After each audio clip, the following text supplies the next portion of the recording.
తండ్రి కోసం. ఒకప్పుడు గాంధార దేశాన్ని ధన్వంతుడనే రాజు పరిపాలించేవాడు. ఒకనాడు ఆయన సపరివారంగా అరణ్యానికి వేటాడబోయి అక్కడ ఉన్న ఒక పుష్ప వృక్షం కింద నిలబడి ఉన్న ఒక అతిలోక సుందరిని చూశాడు. ధన్వంతుడు ఒంటరిగా ఆ స్త్రీని సమీపించి, ఎవరు నీవు? ఈ అరణ్యంలో ఒంటరిగా ఎందుకు ఉన్నావు అని అడిగాడు. నేను ఒక గంధర్వ స్త్రీని. ఆకాశ మార్గాన వెళుతూ ఈ చెట్టు పూల వాసన ఆకర్షించగా కిందకు దిగి వచ్చి చెట్టు కింద నిలబడ్డాను అని ఆమె జవాబు చెప్పింది.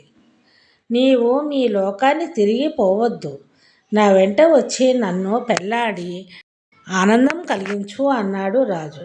గంధర్వ స్త్రీ అందుకు ఒప్పుకోలేదు. రాజు మరింత ప్రాధేయపడసాగాడు. చివరకు ఆమె చిరాకు పడి, నీ కళ్ళు నీ బుద్ధిని పాడు చేశాయి, గంధర్వ స్త్రీని అని చెప్పినా అర్థం చేసుకోలేకుండా ఉన్నావు కనుక గుడ్డివాడివై పో అని శపించి ఆకాశంలోకి ఎగిరిపోయింది. గుడ్డివాడైపోయిన ధన్వంతుణ్ణి ఆయన పరివారం ఇల్లు చేర్చారు. ఆయన అంధత్వానికి ఎన్ని చికిత్సలు చేసినా ప్రయోజనం లేకపోయింది. శాపం వల్ల వచ్చిన గుడ్డితనం శాప విమోచనంతో కానీ పోదు. ఎవరైనా ఆ గంధర్వ స్త్రీ వద్దకు వెళ్ళి ఆమె అనుగ్రహం సంపాదించి రాజును అంధత్వం నుంచి విముక్తి చేయాలి. కానీ ఈ పని ఎవరి వల్ల సాధ్యమవుతుంది? ధన్వంతుడికి ఒకే ఒక కొడుకు ఉన్నాడు. అతని పేరు నిరంజనుడు.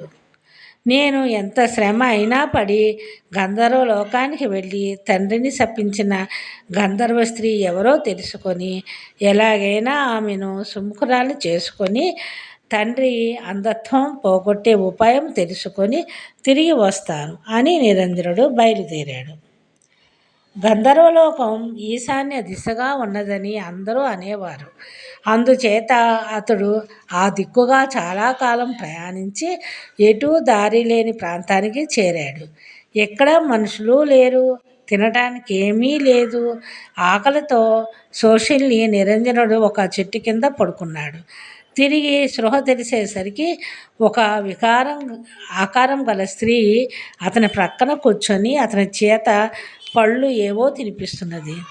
నేను ఒక పిశాచిని, ఈ చెట్టు పైన ఉంటాను. ఈరోజు నీవు నా అతిథిగా వచ్చావు, అందుచేత నాకు చేతనైనట్లుగా అతిథి సత్కారం చేస్తున్నాను. ఎవరు ఇటుగా రారు, నీవెందుకు వచ్చావు అని ఆ స్త్రీ నిరంజనుని అడిగింది. నిరంజనుడు తన కథ అంతా పిశాచానికి చెప్పి, ఆకలితో పడిపోయిన నాకు తిండి పెట్టి కాపాడావు, గంధర్వలోకానికి దారి కూడా చెప్పావంటే అది చాలు అన్నాడు. ఇక్కడి నుంచి గంధర్వలోకానికి వెళ్ళే దారి ఆకాశ మార్గమే, నీకది సాధ్యం కాదే అన్నది పిశాచి. ఎంత అసాధ్యమైన వెళ్ళి తీరాల్సిందే కానీ వెనక్కి తిరిగిపోవటానికి లేదు అన్నాడు నిరంజనుడు. నేను నిన్ను గంధర్వలోకం ద్వారం దాకా తీసుకుపోగలను, లోపల ప్రవేశించడం నాకు సాధ్యం కాదు అన్నది పిశాచి. ఆ పని చేస్తావా? నేను నీకు బ్రతికినంత కాలం ఎంతైనా రుణపడి ఉంటాను అన్నాడు నిరంజనుడు. నా కోరిక ఒకటి తీర్చేస్తే ఆ రుణం యావత్తు తీరిపోతుంది, ఏమంటావు అన్నది పిశాచి. సాధ్యమైనదైతే నీ కోరిక తప్పక తీరుస్తాను అన్నాడు నిరంజనుడు. నీకు సాధ్యం కానిదైతే నేను కోరుతానా అంటూ పిశాచి నిరంజనుని కళ్ళు మూసుకోమన్నది. అతను తిరిగి కళ్ళు తెరిచేసరికి గంధర్వలోక ద్వారం వద్ద ఉన్నాడు. పిశాచి ఒక మబ్బు తిన్నపైన కూర్చొని, నీవు తిరిగి వచ్చేదాకా ఇక్కడే ఉంటాను, నీ పని పూర్తి చేసుకొని రా, తర్వాత నిన్ను మీ దేశం చేర్చుతాను అన్నది. అతను గంధర్వలోకంలోకి అడుగుపెట్టగానే అనేక మంది గంధర్వకాంతలు అతన్ని చుట్టుముట్టి ఎంత అందంగా ఉన్నాడో అనుకున్నారు. కొందరు అతన్ని, నీకేం కావాలి, ఎవరు కావాలి అని అడిగారు. నాకొక గంధర్వ స్త్రీతో పని ఉన్నది. ఆమె ఇటీవల భూలోకానికి వచ్చి మా తండ్రి గారిని గుడ్డివాడివి కమ్మని శపించింది. ఆమె పేరు నాకు తెలియదు అన్నాడు నిరంజనుడు. గంధర్వకాంతలు తమలో తాము మాట్లాడుకొని నిరంజనుడి తండ్రిని శపించింది. గంధర్వరాజు కుమార్తె పుష్పోత్తమ అయి ఉంటుందని నిశ్చయించి అతన్ని ఆమె వద్దకు తీసుకుపోయారు. నీవారు రాజు కొడుకువా? అతన్ని నేనే శపించాను. నన్ను తన అంతఃపురంలో ఉండమని అవమానించాడు అన్నది పుష్పోత్తమ. అమ్మా, మీరు మా తండ్రి గారిని సరిగా అర్థం చేసుకోలేదు. ఆయన మీ మది గౌరవంతోనే అలా కోరారు. మిమ్మల్ని అవమానించడానికి కాదు.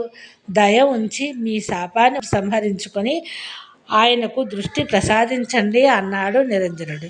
పుష్పోత్తమ అతనికి ఒక పువ్వుని ఇస్తూ, ఈ పుష్పాన్ని నీ తండ్రి కళ్ళకు తగిలిస్తే అంధత్వం పోతుంది.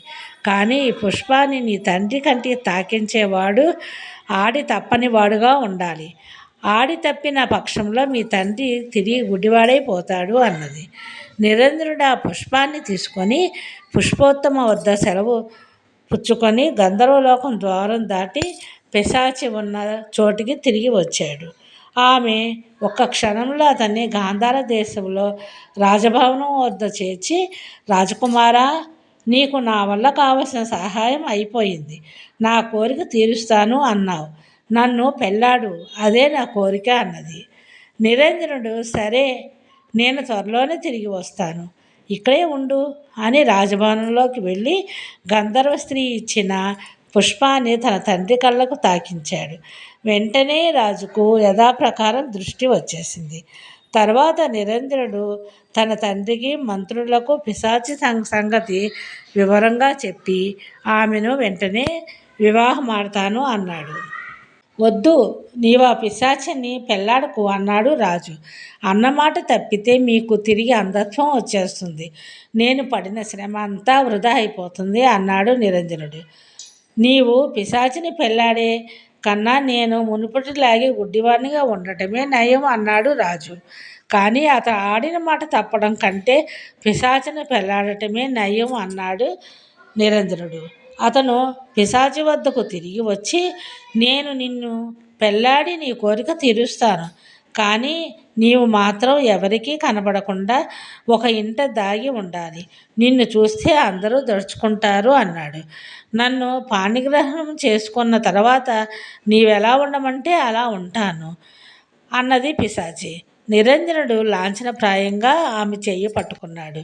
మరుక్షణమే పిశాచి మాయమై ఒక అందమైన రాజకన్య అక్కడ నిలబడింది. ఏమిటి వింత అని నిరంజనుడు అడిగాడు. నేను వత్సదేశపు రాజకుమార్తెను. నా పేరు సౌరభ. ఒకసారి ఒక ముసలి యోగి మా ఇంటికి వచ్చాడు. మా తండ్రి నన్నాయన శుశ్రూషకు నియమించాడు. ఆ యోగికి నన్ను పెళ్ళాడాలని కోరిక కలిగి నా తండ్రితో చెప్పాడు.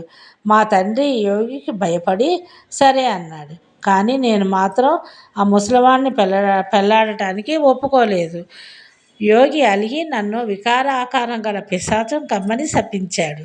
నా తండ్రి కాళ్ళు పట్టుకొని బతిమాలిన మీదట నన్నెవరైనా ఆ వికార రూపంలో పెళ్ళాడటానికి సమ్మతించి పాణిగ్రహణం చేస్తే శాప విముక్తి కలిగేటట్టు అనుగ్రహించాడు. ఇంతకాలానికి నీ మూలంగా నాకు శాప విమోచనం జరిగింది అన్నదామె. నిరంజనుడు భార్య పిశాచం కానందుకు అందరూ ఎంతో సంతోషించారు. వారి పెళ్ళి ఎంతో వైభవంగా జరిగింది. కథ సమాప్తం.